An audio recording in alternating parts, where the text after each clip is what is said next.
buenas noches, gracias por la sintonía. En estos días volvió otra vez al tapete la discusión sobre un tema que realmente es gravísimo, la educación superior.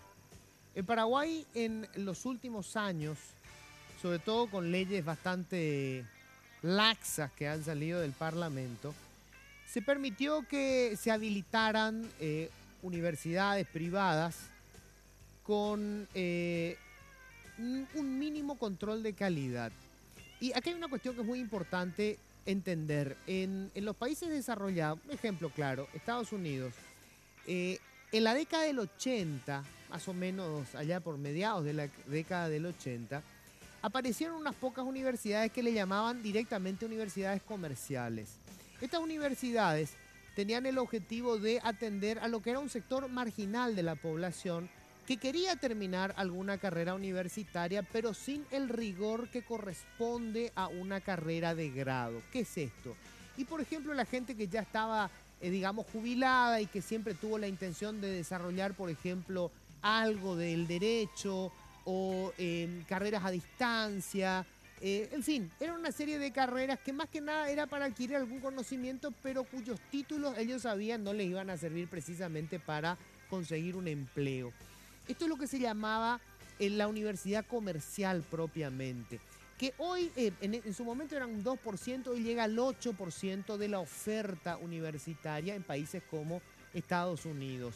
Los que pagan este tipo de carreras saben que tienen muy pocas posibilidades de conseguir un empleo de calidad con esos títulos. Pero de todas formas, digamos, es un complemento, normalmente siguen carreras técnicas, más que nada son oficios. En América Latina, el mismo modelo se replicó, pero se convirtió en una pandemia. En algunos países, hasta el 80% de la oferta universitaria son estas carreras comerciales. ¿Qué quiere decir? Que se estableció la universidad con el objetivo de hacer dinero. Entonces, en Paraguay se le sumó una ley absolutamente laxa que permitió durante varios años que se habilitaran universidades con la sola aprobación del Parlamento, normalmente tenían contactos políticos, y aparecían una cantidad de carreras y supuestas sucursales habilitadas en diferentes partes del país sin el menor rigor académico. Pasó además que toda una generación de jóvenes que veía con mucha dificultad poder acceder a la educación universitaria creyó que tenía la posibilidad porque, por ejemplo, podían tener 3 horas al día, 3 veces a la semana y en 4 años tenían un título universitario. Eso es absolutamente imposible. No existe forma de que vos alcances un grado académico con 3 horas al día, 3 veces a la semana. Te va a llevar como 8 años poder acumular los conocimientos que requerís para eso. Es una estafa. Lamentablemente esto tuvo marco legal. Hoy se está queriendo hacer una revisión de esto. ¿Qué es lo que nos pasa? A ver, tenemos muchísimos jóvenes que quieren estudiar, pero no tienen recursos económicos, tienen que trabajar. Hoy es imposible. En ningún lugar del mundo esto es posible. Seguir una carrera académica, una carrera de grado y trabajar a la vez 8 horas al día. Es decir, vos no podés ir a las 6 de la tarde y salir a las 9 de la noche y conseguir un grado académico. Hay un problema serio. El Estado tiene que conseguir financiar a la gente que decide estudiar una carrera universitaria en tanto dure su carrera y que empiece a pagar después de terminar la carrera. No es tampoco improvisar, esto lo hacen en otros países, probablemente habrá que orientar el crédito público para que no vayan a elegir una carrera que después no tenga salida laboral. Pero señores, hay un enorme vacío, no podemos seguir dejando que los jóvenes se metan en este tipo de aventuras sin ninguna información. Ellos cuando van a una carrera en una universidad privada tienen que saber primero, los que terminan esa carrera, ¿tienen salida laboral? ¿Cuántos de los que terminaron la carrera en esa universidad están trabajando? Y si consiguieron empleo, ¿qué tipo de empleo? ¿Tiene que ver con la carrera que siguieron? ¿Cuánto les están pagando? Los mejores puestos de trabajo son aquellos en donde eligen a personas que terminaron carreras en qué universidades. información, información clave para que los jóvenes tomen una decisión que realmente defina su futuro. Gran falencia del Estado, mucho por hacer y nosotros padres tenemos la obligación también de estar informados. No pagarle cualquier carrera a nuestros hijos y pensar que con esto le solucionamos la vida. Le hacemos perder tiempo, perdemos plata, arruinamos a la sociedad con una educación superior mediocre y hacemos que unos pocos se forren. Señores, esto es políticamente incorrecto. Políticamente Incorrecto es presentado por Tigo. En Tigo, el centro sos vos.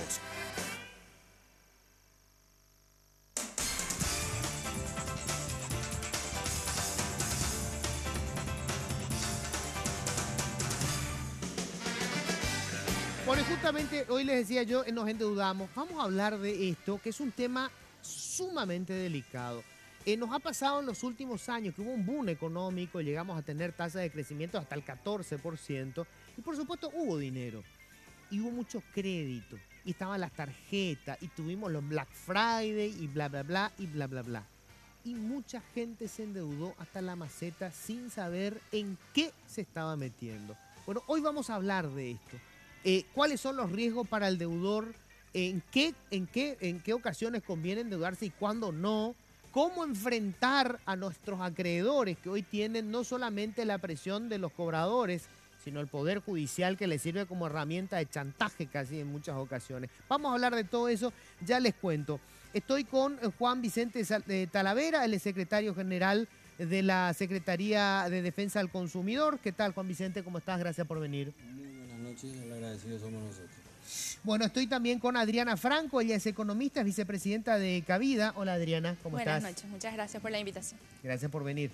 Y estoy con Eduard Arca, él es director del Centro de Atención al Deudor. ¿Qué tal, Eduard? Buenas noches, Luis, gracias por la invitación.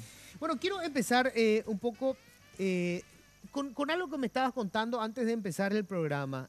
Ustedes tienen una suerte casi como si fuera una clínica, porque la gente va desesperada, endeudada hasta la maceta y no saben cómo enfrentar su problema. Exactamente. En realidad, con estos casos que se viralizaron en los últimos días, salió a la luz nuevamente la problemática, pero es algo que desde hace varios años nosotros venimos analizando y venimos justamente ofreciendo asesoría y capacitaciones al respecto. Sobre todo, tratamos de incentivar a las empresas que lo tomen como una materia de responsabilidad social. O sea, las empresas para con sus empleados. Para con sus colaboradores. Porque, ¿qué pasa? Lo que estabas comentando, muchos jóvenes tienen su primer empleo. Lo primero que se les dice es, firman un contrato y se les da un kit de pago de salario. Se les entrega una tarjeta de débito, una tarjeta de crédito. ¿Y cuándo se nos enseñó a usar dinero? En la escuela, en el colegio, en la universidad. Nunca. ¿Se nos enseñan?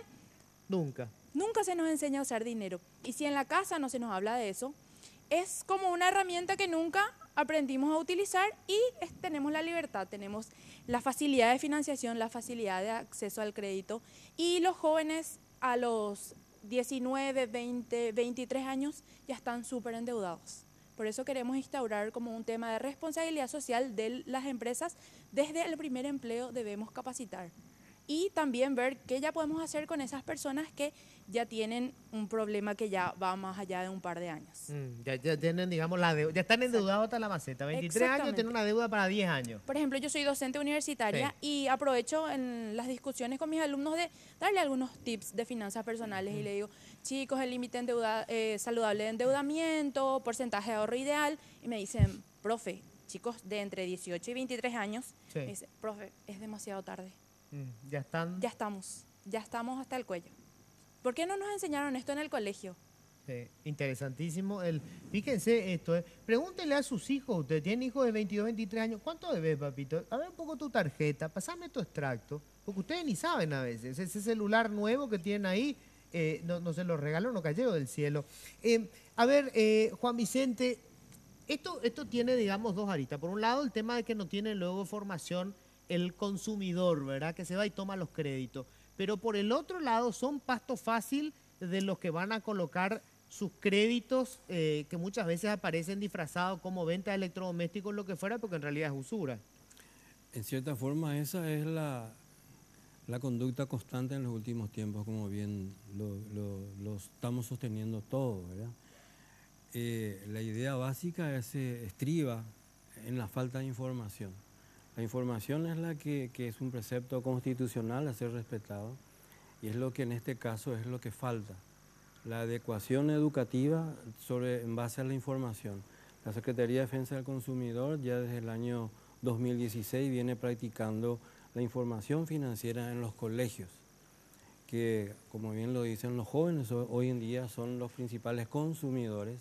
Basta recurrir simplemente al tipo de mercaderías que más se adquieren son los celulares. El 80% virtualmente son jóvenes. Es por ello que la información es básica y fundamental para defender los derechos del consumidor. Edward, además, digamos que tenemos, por un lado, gente sin información, sin educación financiera, grupos que han encontrado un gran negocio en esto, o sea, gente sin información que fácilmente va a tomar un crédito. Pero además se ha creado como un sistema para que opere como el cobrador de este modelo. Claro, un poco lo que decía la economista, ¿verdad? Y el doctor Zárate, falta mucha información. Y no solamente información en la utilización del dinero y de la finanza personal, familiar, empresarial, ¿verdad? Que tiene que venir desde chiquitito, ¿verdad? Sino que también los riesgos que acarrearía esa falta de pago. Porque todos sabemos que las deudas tienen que ser pagadas, ¿verdad? El mercado nos ofrece un montón de situaciones de créditos, ¿verdad? En donde evidentemente esos créditos los podemos tomar o los podemos dejar. Lo más fácil, ¿verdad? Y especialmente en el segmento de los jóvenes, ¿verdad? Es tomar ese crédito para hacer la compra de un celular, un televisor, o cualquier cuestión que no es en la mayoría de los casos necesaria. Pero también tienen que saber que si no pagan esa deuda, tienen el riesgo de entrar en una mora, ¿verdad? Y entrar en una situación que se viralizó hace poco, ¿verdad? Que serían las llamadas, ¿verdad? En estos casos extorsivas, ¿verdad? Y en un caso mucho más grave, ¿verdad? Una situación de demanda judicial, ¿verdad? Por eso nosotros, dentro de lo que sería el Centro de Atención al Deudor, evidentemente instamos, ¿verdad?, a que haya una educación financiera, pero la mayoría de las denuncias que recibimos o los reclamos o los casos que recibimos son justamente de personas ya que están endeudadas hasta el cogote, como se dice, ¿verdad? Y vienen ya con que le van a rematar la casa, con que ya tienen denuncias extorsivas o amenazas extorsivas, llamadas extorsivas, y ahí viene el problema. Entonces también esa educación financiera tiene que ser una educación financiera global, preventiva, ¿verdad? Y de conocimiento de los derechos en el caso de que eventualmente no se puedan cumplir las obligaciones. Para que la gente tenga una idea de la gravedad de esto, en las últimas semanas hemos tenido por lo menos 3 crímenes. Miren lo que es esto, ¿no? Crímenes por encargo de gente que estaba endeudada y le estaban por ejecutar la escasa propiedad que tenían. Claro. O sea, llegó tal el nivel de desesperación que recurrieron al crimen. O sea, qué grave es lo que nos está pasando. Lo que pasa, Luis, ¿verdad? Que la situación de acoso es una situación totalmente psicológica, ¿verdad? En ese audio que escuchamos, ¿verdad?, tenemos hechos punibles cometidos. Tenemos directamente un hecho punible de coacción, en donde la otra persona le está coaccionando, le está obligando a que realice tal o cual acto, ¿verdad?, para cumplir con su objetivo. Estamos hablando de la famosa cobradora de una entidad financiera. Claro, que le dice, anda a robar un banco, si es necesario, pues me vas a pagar. Ese es otro delito. El primer delito es la coacción. El segundo delito es andar a robar un banco. Claro. O sea, es la instigación a la comisión del delito. a la comisión de un hecho punible. ¿Verdad? Entonces, ¿qué pasa? Esa persona que también es una trabajadora, ¿verdad? Entonces está llamando y tiene que cobrar como sea. Sabe que ese deudor está en una situación psicológica de presión, ¿verdad?, en donde puede actuar de varias formas. Puede quitarse la vida. Tenemos casos de personas que familiares suyos se quitaron la vida porque fueron atosigados. Tenemos casos de gente que sufre de enfermedades, infartos, preinfartos, gente que se fue del país, gente que perdió su familia, que se separó. Y tenemos otros casos más graves en donde la reacción es en forma agresiva. Entonces voy a atacarle a mi acreedor porque es la única forma que yo me puedo escapar o salir de esta situación de atosigamiento. Entonces la situación que se viralizó con este audio es mucho más grave y es un escenario que va a abrir muchas aristas, tanto en lo que sería el reclamo extrajudicial, ¿verdad? Que sería esto, ¿verdad? Y lo que sería el reclamo judicial. Dentro de lo que sería el ámbito judicial, Luis y señores, los deudores están totalmente desprotegidos. un gran porcentaje de los embargos, y solamente embargos que hoy día se ejecutan en el Poder Judicial, son embargos excesivos y desmedidos. Son embargos excesivos y desmedidos. Te voy a parar ahí porque quiero desarrollar en el siguiente bloque todo eso que tiene que ver con el Poder Judicial como herramienta extorsiva de cobro, Sí. ¿verdad? Y porque yo he escuchado historias espeluznantes, ¿verdad? Gente Sí. que porque no pagó el celular terminó perdiendo la casa, o sea, un disparate como eso, ¿verdad? Pero que ocurre. Ahora, me gustaría un poco, Adriana, sobre todo, hablar de lo que supone la persona que asumió una deuda, no pudo pagar, entró en Inforcom, tiene una demanda, o sea, hay una muerte ciudadana acá. Exactamente. En realidad, la gente muchas veces no le da la dimensión adecuada a lo importante que es nuestra reputación crediticia, Sí. ¿verdad? No se valora eso. Eso es un activo que tiene cada persona y que muchas veces hay gente que... Hay que aclarar algo. No toda deuda es mala. Hay deudas buenas y deudas Claro, malas. El endeudamiento es una herramienta súper interesante, súper importante. Es más, capaz no tendríamos bienes importantes, casa, auto, si no pudiéramos recurrir a Claro. deudas. Ahora, el sobreendeudamiento es una situación totalmente diferente. Y como estaba comentando, es una circunstancia que tiene varias aristas, porque los efectos económicos, psicológicos y sociales del sobreendeudamiento afectan tanto a la persona que está endeudada como, en este caso, al mismo cobrador. También es una persona que está bajo presión, también es una persona que sufre estrés, sufre ansiedad y tiene la misma preocupación de llegar a fin de mes. Y ese endeudamiento, el límite saludable de endeudamiento es el que es muy desconocido. La gente te dice, tuve que recurrir al usurero porque el banco no me dio. Y el banco, ya la cooperativa y la financiera ya le dijeron que no, entonces recurren a los usureros, sí. ¿verdad? Entonces te dicen, pero la financiera o el banco o la cooperativa fueron malos, ¿verdad? Porque no me quisieron dar el crédito.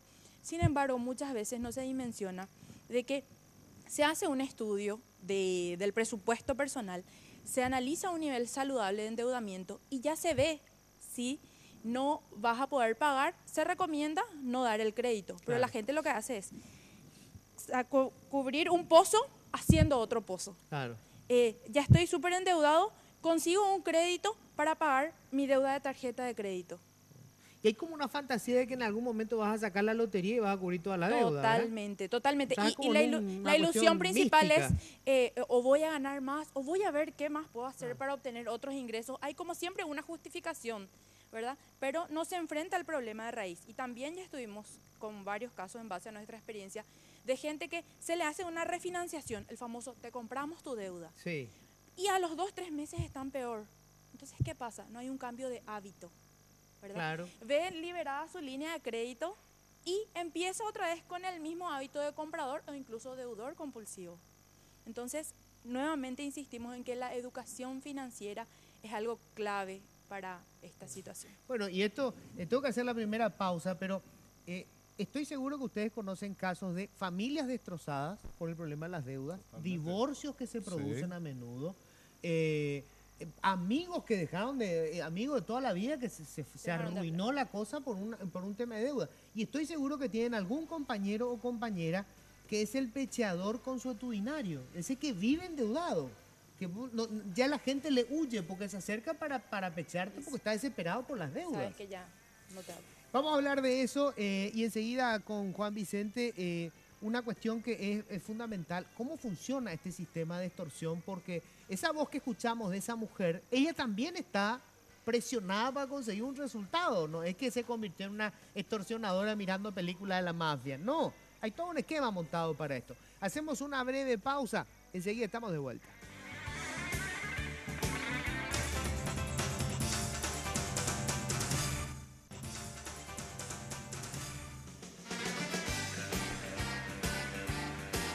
En Tigo trabajamos para darte la mejor red para navegar del Paraguay, que es también la de mayor velocidad, certificada por Ookla, líder mundial en testeo de velocidad móvil, como la mejor red de internet móvil del Paraguay. Contigo puedes subir tus fotos y descargar tus contenidos a máxima velocidad. En Tigo, el centro sos vos.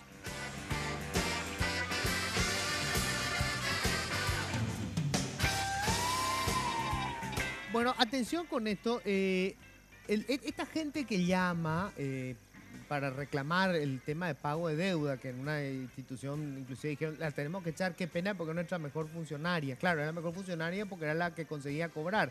Pero además, Juan Vicente, esta gente normalmente cobra de acuerdo con cuánto consiguieron cobrar. Es así, los informes confidenciales que nosotros tenemos referente a este estilo de coacción por vía telefónica, es que ellos tienen fijadas metas para cumplir y para eventualmente hacer un recupero de una determinada suma de cantidad. Como así también tienen ellos metas que deben cumplir, que tienen que hacer aproximadamente 60 llamadas por día. 60 llamadas por día. Así mismo, a todos los acreedores que tengan en su lista, ¿verdad?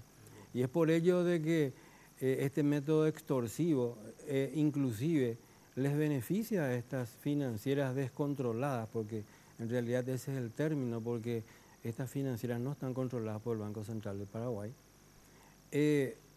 Recurren a cualquier tipo de método, ¿verdad? Llaman a los parientes, llaman a los referentes comerciales, llaman al jefe del trabajo y extorsionan que si no pagan dentro de un plazo debido, que cumplidamente van a ser demandados. Y la pregunta que siempre hacemos en la Secretaría de Defensa del Consumidor, ¿y por qué no demandan? ¿Qué necesidad hay de extorsionar o digamos, de invadir el ámbito privado ya de estas personas que en cierta forma, porque tienen dilemas financieros y porque son explotados en su necesidad, es que son pasibles de este tipo de inconductas? Eduardo, en algún momento esto, a ver, una persona endeudada con demandas muere civilmente. O sea, digamos, se complica tremendamente conseguir empleo. Es más, las relaciones, ¿verdad?, interpersonales se van arruinando. Antes que nada, lo de la muerte civil es relativo, ¿verdad? Y ese es el estigma, ¿verdad? Yo tengo una deuda y yo me muero civilmente, Sí. ¿verdad? Existen varias... ¿Y por qué funciona el sistema de llamadas extorsivas? ¿Por qué siguen? Porque son efectivas. O sea, siguen las llamadas extorsivas porque son efectivas, ¿verdad? Pero hay diferentes situaciones inclusive de negociación, ¿verdad? Para el pago de una deuda. Así como dijimos, ¿verdad? Al asumir una obligación, evidentemente la persona tiene el compromiso de pagar esa obligación, Sí. ¿verdad? Si es que tiene una demanda, hay que ver qué tipo de deuda es, ¿verdad? Y qué nivel de deuda es, ¿verdad? Una demanda no es la muerte civil, sino que existen varias aristas y varias soluciones para el cumplimiento de esa obligación. Puede ser una negociación, ¿verdad? Puede ser una refinanciación, inclusive, ¿verdad? O si existe una demanda, igualmente puede ser una negociación a través de un pago negociado. Existen varias situaciones que la ley, un abanico de situaciones, elementos que la ley nos da para poder llegar a una negociación y el pago efectivo de la deuda, ¿verdad? Ahora, ¿qué pasa? ¿Verdad? Evidentemente, tenemos del otro lado personas que hacen este tipo de llamadas, ¿verdad? Y así como decíamos en la primera parte del programa, ¿verdad? Ya en un escenario judicial tenemos una situación en la que la mayoría de los deudores está indefenso. Tenemos casos en donde personas no sabían que eran demandadas y reciben la notificación del remate de su casa. Es la primera notificación. Y había sido que ya vino todo un proceso prejudicial, judicial, notificaciones, y recibió el día de remate, ¿verdad?, a lo mejor la noticia de que se está rematando su propiedad. Pero eso no es un accidente, eso está preparado para que sea así. Claro, existen situaciones que evidentemente nos hacen pensar de que existe un esquema para que el deudor esté totalmente indefenso, ¿verdad?, y no pueda defenderse ante una situación como esa, o hasta un remate judicial, por ejemplo. O tenemos los casos de embargos excesivos. Tenemos casos de personas que con deudas de 5 o 10 o 20 millones corren riesgo o inclusive perdiendo sus propiedades. Claro, porque lo que me explicaban en una ocasión, Eduardo, yo no sé si esto es así, cuando se hace de manera tan acelerada y sin que esté informado el deudor, de repente se llevó a remate ya la casa. La casa vale 200 millones de guaraníes. Se hace un remate y resulta que el acreedor se adjudica por el monto de la deuda en el remate. Entonces se va por 20 millones de guaraníes una casa que cuesta 120 millones de guaraníes. Claro, y eso hay, pero muchísimos casos en el Poder Judicial, Luis, ¿verdad? Hay muchos casos de ese tipo de lo que serían bienes muebles, Ajá. bienes inmuebles, rodados, y lo que es el caso más común, el tema de los maestros, ¿verdad? Tenemos 80.000 maestros, de los cuales hay un segmento de 5.000 en donde el Estado le encuentra un viso de solución al comprar una deuda, ¿verdad?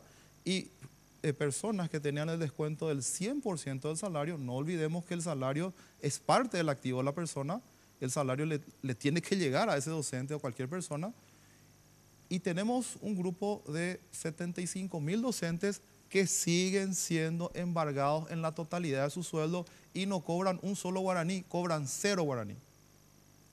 Entonces, ¿quién hizo los embargos? ¿Dónde vinieron los descuentos? ¿Verdad? Porque no es que está protegido, es decir, hasta cierto porcentaje nomás del salario te pueden descontar. Bueno, y eso es lo que eso es lo que justamente refleja esta llamada. Ah. Esta llamada es para estudiarla muy atentamente. Ah. No es una broma como dijeron en algunos momentos. O sea, le dije de broma tal cosa, no es ni una broma. ¿Por qué la persona que está llamando le dice te voy a embargar el 100% del salario? Porque está segura que así va a ser. Y porque está segura que alguien va a embargar ese 100% del salario. Y lo más preocupante es que eso se da. El 100% del salario, diciendo la ley que vos podés, o sea, te pueden embargar el 25% con una deuda comercial, no más del 50% en deudas acumulativas, incluyendo la demanda de una prestación alimentaria. Sí. Y un 50% tiene que ser libre para el trabajador. Hoy día se embarga y se descuenta el 100%. Y eso es ilegal. Pero totalmente ilegal. Eso es ilegal, es absurdo. Estamos volviendo a la etapa de la esclavitud. Ahora, quiere decir que hay jueces que se están prestando a violar la ley para convertirse en cobradores compulsivos. Pero ya hubo denuncias que están en la fiscalía, justamente la doctora Teresa Sosa, que hizo una investigación muy exhaustiva, ¿verdad? Y donde estas personas, o esto en el caso de los profesores, firmaban documentos donde no sabían ni qué firmaban, ¿verdad? Donde había sido que figuraba que le entregaban un electrodoméstico, había sido que era dinero en efectivo, ¿verdad? En donde ellos mismos autorizaban el 100% del descuento, en donde tenían demandas, ¿verdad?, judiciales, en donde no pudieron defenderse, porque todos figuraban en un mismo domicilio, entonces no pudieron defenderse y se le embargó el 100% del salario. Entonces, no solamente la situación de llamadas extorsivas, de embargo de remate de bienes inmuebles o de muebles, sino también el gran negocio es el embargo de los salarios de los funcionarios públicos y privados. Y privados. Y privados, no solamente los funcionarios, pero tenemos también denuncias de funcionarios privados que tienen el 100% también de los embargos de su salario, no perciben absolutamente nada. Entonces, ¿qué pasa? Existe un temor, y ese es el problema, Luis, ¿verdad? La gente tiene miedo al reclamo, la gente tiene miedo a contar que debe. Entonces, ese miedo y esa falta de educación financiera, como dijo la economista, ¿verdad?, hacen de que él oculte. Una cuestión natural de la deuda es de que la deuda nunca es ostensible. Vas a contar cualquier cosa menos que tenés deuda, ¿verdad? Claro. No es ostensible. Nadie se jacta. Entonces, ¿qué pasa? Lo que dijo justamente la panelista, ¿verdad? O la situación de falta de educación financiera. O gente que a lo mejor quiera aparentar una situación, ¿verdad?, que no la es, y se está hundiendo más, y llega a un estado de insolvencia total, que lo puede llevar inclusive a la quiebra. ¿Verdad? Adriana, justamente esa es una cuestión, digamos, clave en esto, el deudor que oculta y termina convirtiéndose en un problema para la familia. Y vos me contabas un caso de gente, por ejemplo, en un barrio cerrado, que es gente, digamos, de cierto nivel, y debía cuestiones tan básicas como, por ejemplo, las expensas. Claro, sí. ¿Verdad? Lo que pasa es que hay varios mitos, ¿verdad? Hay varios tabúes. En primer lugar, no solo de deuda, sino que de dinero en general no se suele hablar. O te dicen, no, de dinero no se habla. O vos cuando eras más chiquitito y le preguntabas a tu papá, papá, ¿cuánto ganas? ¿Cómo me vas a preguntar eso, verdad? O sea, de dinero no se habla, menos aún de deuda. Entonces, cuando uno ya llega a un nivel de sobreendeudamiento, tiene varios efectos psicológicos en la persona en sí, como dijo, ¿verdad? Sufre estrés, sufre ansiedad, baja su propia productividad laboral y también sociales en su relacionamiento. Habías hablado de problemas de pareja. Sí. Se cree que existe el 50% de los divorcios, se cree que son por problemas de dinero, pero no solo por falta de dinero, sino por falta de conversación sobre el tema de dinero, ¿verdad? Entonces, ¿qué pasa? Nosotros hemos tenido muchos clientes que llegan a un nivel de sobreendeudamiento y vienen y hablan bien clara de su problema, pero lo único que dicen es, pero yo quiero solucionar esto y que no se entere mi familia, que no se entere mi esposa, que no se entere mi mamá, mi hermano. Qué notable, Hay como un estigma. Hay como una vergüenza de Sí. tener deudas. Sí, y como es falta de educación de no haber utilizado correctamente una herramienta que le pudo haber ayudado, ¿verdad? Sí. Pero tenemos ese problema. Y qué notable, ¿no? El tema del dinero. Fíjense, y esto tiene mucho que ver también con una cuestión cultural y con la religión, ¿verdad? De condenar el tema de la plata, ¿verdad? Aunque todos están en realidad de alguna manera interesados en el dinero, pero es como que confesar eso es asumir una situación, digamos, de frivolidad, entonces el dinero no se habla. Al nene no se le habla de, mira, papá no tiene plata, no le alcanza la plata, porque esa es una cuestión como vergonzosa, ¿verdad? Claro, y justamente a veces uno se pone los límites, ¿verdad? Pero no comparte esos límites o esas metas con la familia. Entonces el papá se está ajustando los cinturones, pero los hijos no Se están ayudan. gastando. Entonces te dicen, no, pero ¿para qué le vas a explicar a la criatura si la criatura no te va a ayudar? Pero bien que te puede desayudar, ¿verdad? Exacto. Porque has aprendido el aire, la tele, deja abierto todo. Claro. Y son cosas que después te dice... y encima no solo hay que hablar de palabras, hay que hablar con el ejemplo, porque te dicen, vos no te puedo pagar tal cosa, no te puedo comprar tal cosa, pero después ellos ven que los papás van al shopping o todos los viernes se compran Sí. algo para el tercer tiempo, ¿verdad? Exacto. Entonces las criaturas, los chicos saben y dicen, no, entonces sí hay plata, o como ahora te dicen, si no les educamos, te dicen, yo quiero tal cosa, no tengo dinero, anda al cajero. Ahí está. Tengo que hacer la pausa, vamos a seguir hablando de esto. Piensen nomás en esto. ¿Cuánta gente conocen ustedes que están endeudados hasta la maceta, pero llegó el cumpleaños del hijo y hacen una farra que tiran la casa por la ventana? ¿Verdad? Y todo el mundo dice, che, después no era que estaba tan mal. ¿Qué pasa? Se endeudan. Exacto. Se endeudan y ¿cuáles son las consecuencias? Entonces todo empieza tiene un proceso financiero, ¿verdad? Preventivo de educación y también una situación de riesgo, ¿verdad? Pausa, ya volvemos.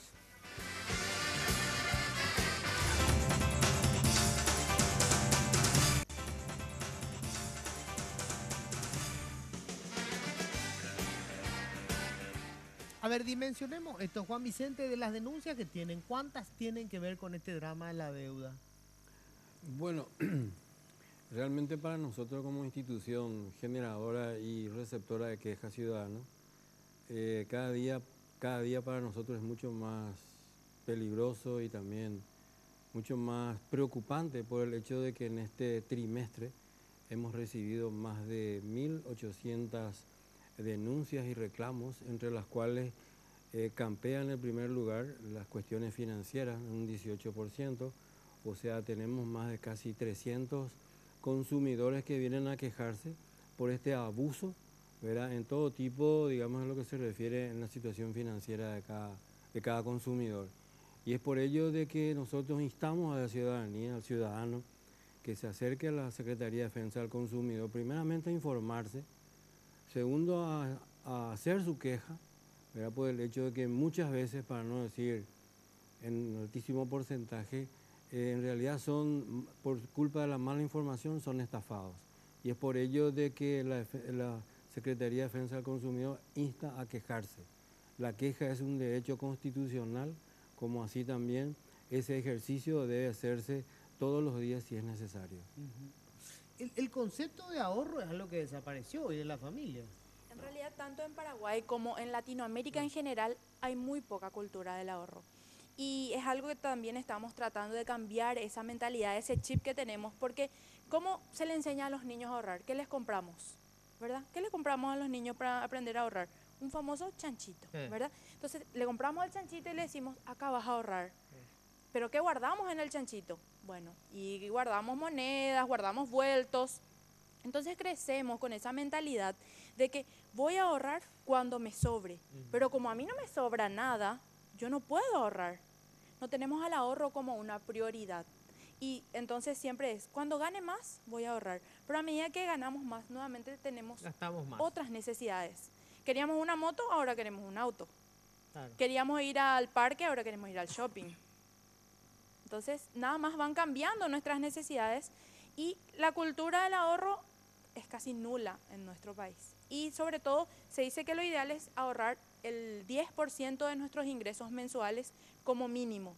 Pero no es lo mismo empezar desde el primer empleo que empezar a los 45 o 50 años. Cierto. Porque el tiempo que tenemos para acumular ese capital para nuestra jubilación, si vamos a hablar de un fondo para jubilación, es mucho más reducido. Sin embargo, si desde el primer empleo ya tuviéramos esa noción, esa conciencia del ahorro, el monto que deberíamos destinar a ese fondo sería mucho menor y mucho más fácil de alcanzar.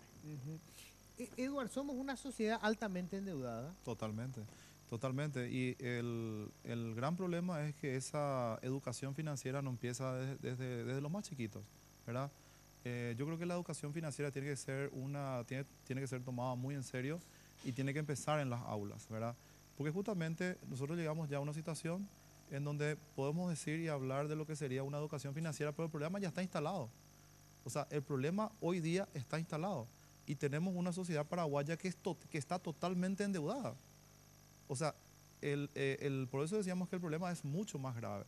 Y esto es un proceso que tiene que iniciarse ya nomás, porque la sociedad va a seguir endeudándose y van a seguir los problemas.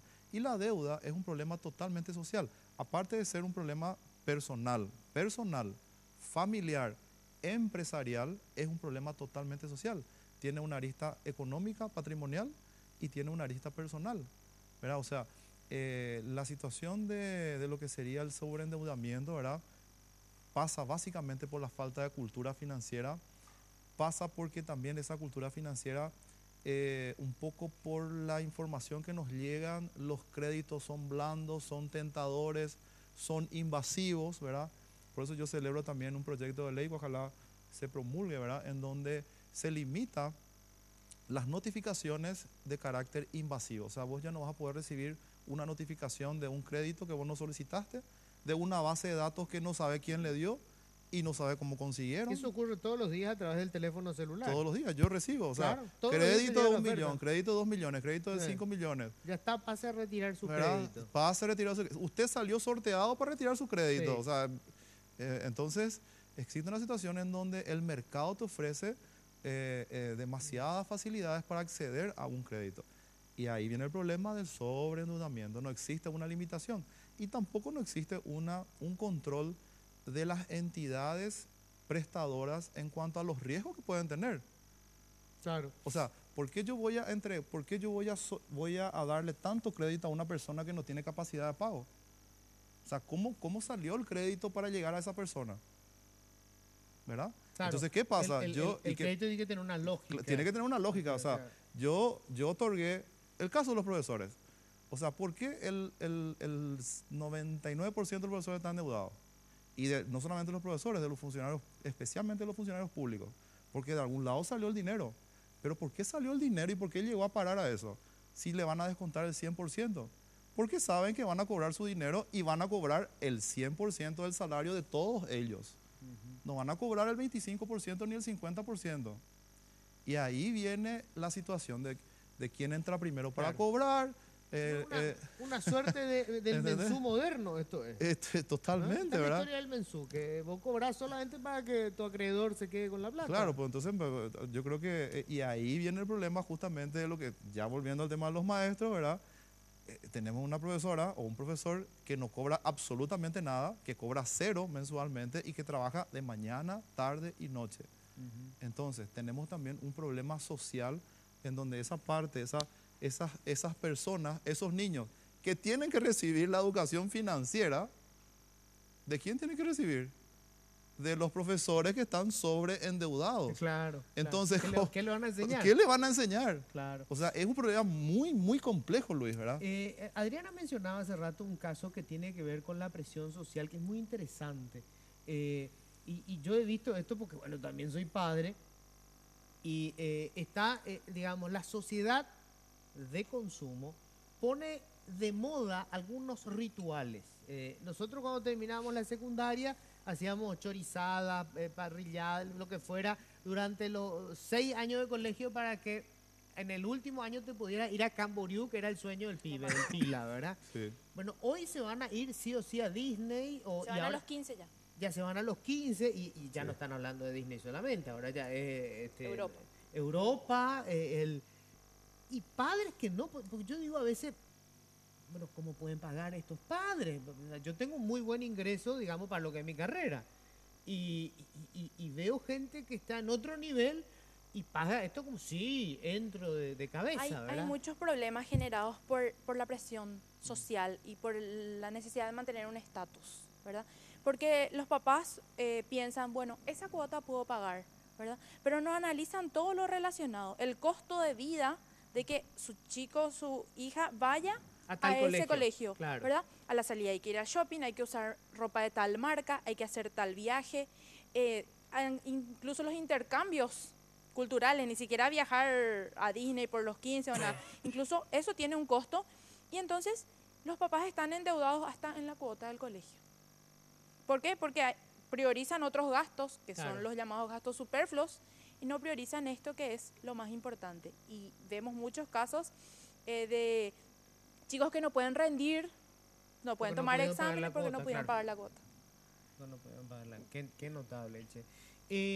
Y esto, en el ámbito judicial, digamos, ¿hay algún dato estadístico? ¿Son muchos los casos que van al Poder Judicial? En demandas. Sí. Y bueno, evidentemente la siguiente etapa de lo que sería una imposibilidad de cobro extrajudicial va a demanda judicial.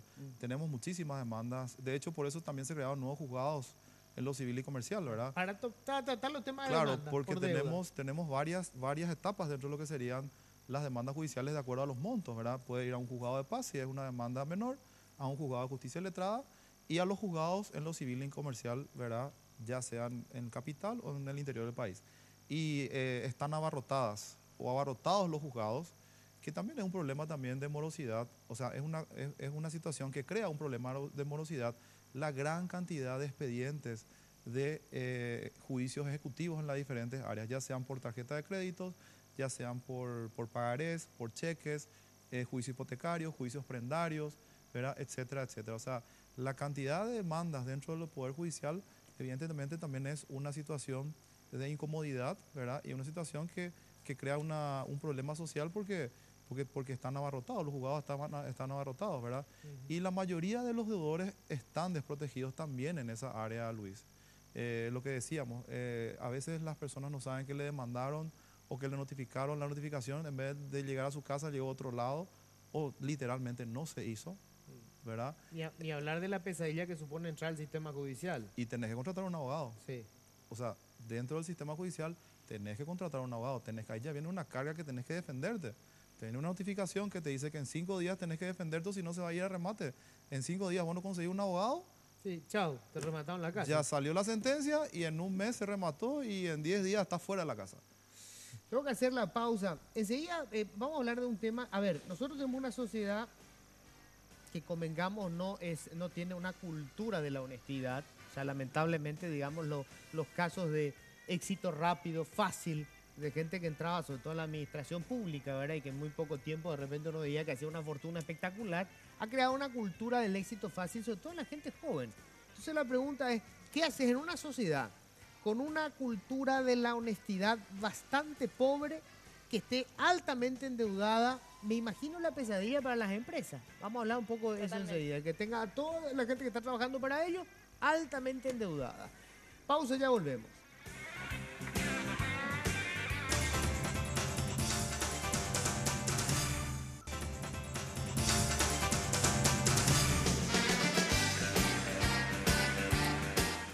Bueno, dos temas para ir, me quedan 7 minutos, así que quiero dos temas que vamos a mencionar rápidamente. Uno, el drama que supone para las empresas tener a todos sus trabajadores altamente endeudados. Sí, totalmente. En realidad, así como habíamos mencionado, una persona que no sabe cómo va a llegar a fin de mes, que no sabe qué va a comer mañana, qué van a comer sus hijos, de dónde va a sacar para su pasaje o para su combustible, no puede estar concentrada 100% en su actividad laboral. lo primero que hay es una disminución de la productividad, Claro. ¿verdad? La persona ya está preocupada por la llamada de su cobrador. Y el Departamento de Recursos Humanos puede notar estas señales. Empiezan a solicitar muchos certificados de trabajo para pedir créditos, empiezan a llegar notificaciones de embargo, empieza a tener problemas de ausentismo, y eso es lo menor, eso es lo que puede notar el Departamento de Recursos Humanos, e incluso esto puede llegar a problemas de deshonestidad. Claro. Porque la persona Obvio. se encuentra en una situación de desesperación y tiende a resolverlo a veces de manera no tan honesta, ¿verdad?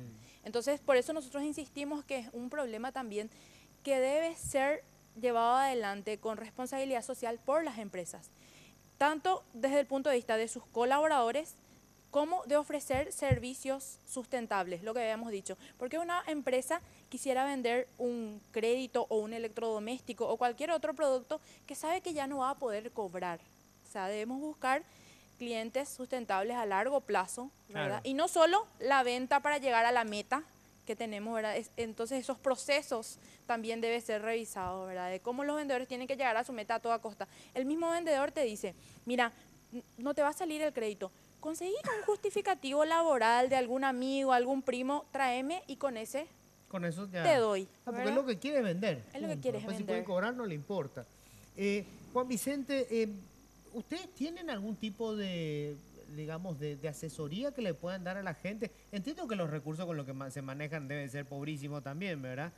Y acá tenemos un fenómeno social que está reventando en este momento. ¿Cómo hacen para poder asesorar a la gente? Bueno, dentro de nuestra función está la de capacitación, ¿verdad? Para ello nosotros recurrimos a los municipios en el interior del país.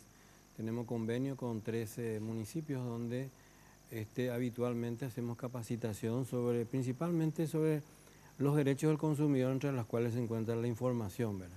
Es preciso que todo ciudadano tenga la información precisa cuando va a adquirir un producto o un servicio. Y entre ellos están el hecho del incumplimiento por parte de los proveedores, es que genera una sanción administrativa y pecuniaria contra esos proveedores. Por ello de que estamos nosotros en condiciones, a pesar de nuestra limitación de recursos, sin embargo, intentamos por todas las formas y métodos posibles, ¿verdad?, de darle una respuesta ciudadana al consumidor. Ya. Eduard, vamos a tener un problema serio en breve. A ver, de hecho hay un problema. Nosotros estamos hablando de la gente que tiene un salario fijo, Sí. ¿verdad? Que otra vez, digamos, tiene de dónde aferrarse. Pero el grueso de la población en este país, el 36% son cuentapropistas, o sea, dependen del día a día de cómo les vaya. Y el sector agropecuario, la situación es más grave porque depende del clima. En este momento tenemos una inundación catastrófica. Claro.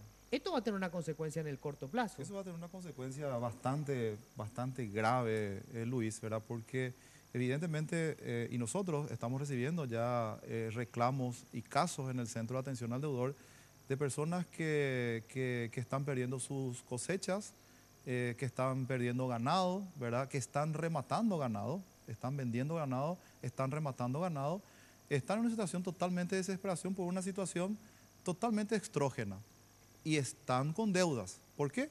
Porque quitaron un crédito que le deben a la fumigadora, le deben a las semillas, le deben al alimento del animal, o sea, todo lo que sea la parte agropecuaria, ¿verdad?, que tiene un costo y que evidentemente en la mayoría de los casos tuvieron que quitar un crédito para poder invertir en eso, con la idea de que puedan salir bien. ¿Qué pasó? Viene la inundación, ¿verdad? Terminó la cosecha, ¿verdad? Los animales en algunos de los casos mueren, ¿verdad? Entonces, ¿qué pasa? Esas deudas no esperan, esos créditos tienen que pagarse, esas obligaciones tienen que cumplirse. ¿Qué hace el deudor en esa situación? Está pasando, están mal vendiendo sus bienes. Entonces, la situación no es de mal vender los bienes ni de comenzar a tirar todo, ¿verdad?, en una situación de deuda. Primera medida, hay que tomarlo con tranquilidad, ¿verdad? Hay que asesorarse. Nosotros por eso estamos también recibiendo reclamos en el Centro de Atención al Deudor y ahí todas las consultas son totalmente gratuitas. Nosotros no cobramos por consultas, evidentemente. Analizamos el caso y le damos un parecer de lo que sería la vía procesal o procesal o cuál sería la mejor salida para poder solucionar su caso. No hay que entrar tampoco, es muy difícil decir, pero no hay que entrar en desesperación cuando hay un problema de deudas y de este tipo, ¿verdad? Sí. Lo que hay que tener es información. Información. La clave. mejor herramienta de toda persona que tiene deuda es la información. Mientras esa persona tenga información que no le está llegando al común de la gente en los estratos que sea, entonces esa persona va a estar totalmente desprotegida. Y esa información nosotros no cobramos, esa información nosotros le proveemos a la persona. Tenemos un equipo de trabajo de gente especializada en la atención al deudor. Estamos hablando de abogados, estamos hablando de contadores, economistas, peritos inclusive, que le van a estar respondiendo a la consulta. Y de acuerdo a la situación que sea, ¿verdad? Y conforme al caso en sí, nosotros le vamos evidentemente a guiar a cuál sería la posible solución. Para cerrar, ¿cómo hace la gente que quiera comunicarse en el caso de Cabida? Sí, pueden llamar al 021-338-7776 o buscarnos en cualquiera de las redes sociales, Facebook, Twitter, Instagram. Estamos a disposición para asesoría y capacitaciones en educación financiera. Cabida, es Cabida de calidad de vida. Ajá. C-A-B corta I-D-A. Cabida. Ok, en cualquiera de las redes sociales. En el caso de la Secretaría de Defensa del Consumidor, tiene una página web, obviamente. Tenemos página web, tenemos Twitter, Facebook, como así también nuestra página web www.cdeco.gov.pi, como así también una línea gratuita del 0800 11 88 99 y una aplicación también para los celulares, para los Android, para elevar las denuncias o consultas correspondientes. Perfecto. Y en el caso del Centro de Atención al Deudor, ¿cómo Sí, se...? nosotros tenemos la línea baja 204-572. También tenemos la página web www.atencionaldeudor.com.pi. Ahí tenemos un link de contacto, pueden enviar sus preguntas o sus consultas en ese link, que en la variedad van a ser respondidos. También tenemos la fanpage en el Facebook, Centro de Atención al Deudor. Igualmente ahí pueden enviar sus consultas y van a ser atendidos. Y sobre ese punto de la fanpage también te quería comentar, a veces la gente no entiende, evidentemente a veces ni nosotros entendemos lo complicado que suele ser la ley, ¿verdad? Sí. Menos los deudores. Entonces, en esa página del Facebook, nosotros a través de imágenes muy simples, a través de GIF, a través de flyer, tratamos de ilustrar las diferentes situaciones de deudas, ¿verdad? Y las diferentes soluciones que se pueden dar, dando una información y una guía básica, ¿verdad?, que tiene que tener el deudor. Entonces, les invitamos a que visiten nuestra página en el Facebook, Centro de Atención al Deudor, y puedan tener una primera información ya en esa página, Ya, ¿verdad? perfecto. Se me fue el tiempo, yo les agradezco muchísimo y le recomiendo a la gente, infórmense. Si te vas a endeudar, pensalo muchas veces. Hay mucha gente que arruina su vida con esto porque no tiene idea, por tener un teléfono, por tener el televisor más grande, una pavada que te puede joder la vida. Nos encontramos el próximo martes. Chao. Políticamente Incorrecto fue presentado por Tigo. En Tigo, el centro sos vos.